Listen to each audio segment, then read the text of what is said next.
Hello friends, welcome to my channel Sourav mini foods. Friends, আজকেও আমি একটা নতুন মজাদার রেসিপি নিয়ে চলে আসলাম। আর আজকের রেসিপিটা হলো চিকেন পাস্তা। আর আমি চিকেন পাস্তা বানানোর জন্য কী কী উপকরণ নিয়েছি চলো দেখে আসি।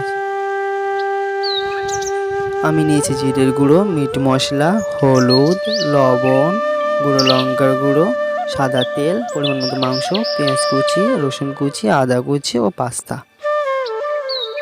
সো ফ্রেন্ডস, এখন আমরা উনুনটা জ্বালিয়ে নিয়ে চিকেন পাস্তাটা বানিয়ে ফেলবো। তো ভিডিওটি কেউ স্কিপ করবে না, ভিডিওটি শেষ পর্যন্ত দেখতে থাকো। আশা করি ভিডিওটি তোমাদের ভালো লাগবে।